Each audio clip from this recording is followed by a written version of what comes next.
So last year, when I reviewed 20 Years Later, I said depending on how this movie comes out will affect how I view the movie.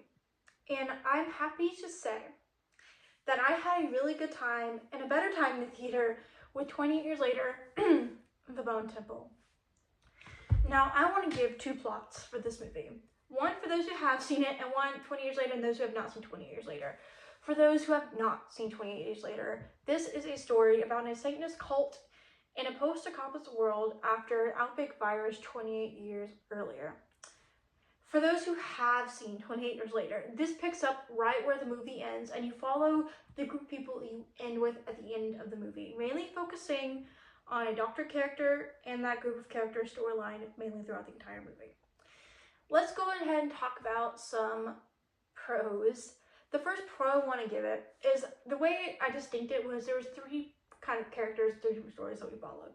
And I thought that those stories were very well done and they were very interesting.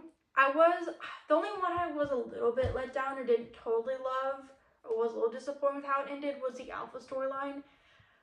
But I will get into that later, but I still think they ended that well for this movie where it's at. I also think this had a really good soundtrack when you did get music. The acting, I think, was done really good too here in the performances that we got. I also do like how they handled the cult storyline that we got here. I thought that was very interesting. And we did get a music note that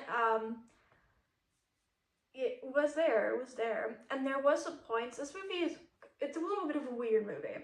And I like it for its weirdness. There was some points that it was like, this might be a little too weird for me. But honestly, for the most part, I did like the weirdness. And I came around towards the end of those little moments of doubt. So it is a positive for me, personally. I think this was shot well, too. And I do think the pacing of the movie was solid throughout. I didn't feel like it dragged on too long for me when I was watching it, and it gave it enough time for each of those individual stories going on. The gore when we did get it was pretty solid, and we got a perspective of one of the infected, which I thought that was pretty cool. I didn't see on the other one, so that was really, really cool too. And that is really it for the pros. I really did have a good time with it, so I did have a lot of pros for this one. Going right into, and they had good performances as well. Going right into the mixed, however, and that is going to be the ending. And I want to explain this. The way they ended this movie, it feels like they are trying to set up for a sequel. I get what they were trying to go for, but I just feel like if they just stuck with what they had before and cut out that last scene, I would have liked it more.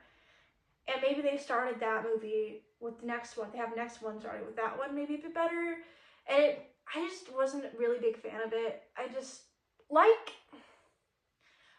the first one, there was elements where I'm like, how you continue the story will affect this movie, and the ending kind of has that for me. I hope that makes sense. So it is a very mixed up in the air, but I liked it, but it was a little bit mixed for me. Because I don't like how movies end where the ending is like a continuation sometimes. It doesn't work 100% for me, and for this franchise, I like it, but it's always kind of more the mix, I noticed. And I only have one negative, and that is going to be there was small moments of green screen, and I will say the CGI fire, it was fine, but I find some negative. So CGI fire, not great all the time, but that's, again, those are the very small moments of this movie because I really did like this overall. So let's go ahead and talk about some spoilers. So I want to clarify about what I mean by three different storylines. The first storyline we get is the Jimmy cult. The second storyline is Dr. Ian Kelson's, which does intersect with the third storyline, which is Samson's storyline here. And Dr. Ian trying to find a helpful way once he realizes he can kind of help him was very interesting, and I do like that. And then when he interacts with the cult, I thought that was very interesting, and how he did the music note, which I did. It came around to it. I was like, what is he doing? And then I came around to that scene during it, if that makes sense. And then the way he had with Samson, and the one person that kind of knew kind of maybe how to help it is dead is very interesting, because I know it's been a while since I've seen it, but 20 weeks later, there was a gene that could prevent it. So I feel like we're kind of getting back to there, and I don't know if they're going to bring that back up again. But very interesting storyline. I do wonder what will happen though with Ian dead. Is Alpha gonna turn back to human, or is he forever? I don't know, but that is very interesting, and I did want to touch on finding that and how it kind of helped even talk at one point. And let's just talk about just the way they handle the Jimmy cult. That was very interesting. That is what I left off very mixed about the first movie. I'm like, how are you going to continue the story with the Jimmy cult? I don't know how you're going to do this. And then they do follow, and I think it works very well with what they're trying to do. They know the idea is silly, and they take advantage of that in certain scenes where they're dancing. I get that. And I think that was very interesting. I liked how they had the ending of the cross. I think that was done really well. I liked how they showed the break of the cult towards the end too. And for the main character, and I want to say for that, I liked. But the ending where we get that kind of view of that house they went to, again, I just feel like that would have been better if it was like an opening for like the next movie, or I just feel very mixed on that as an element of the movie. So I don't know about that element. And I do think that Spike's story, I liked the focus on the other story. This was a good continuation from the ending with the Jimmies and how you had to really fight your way to become one of them.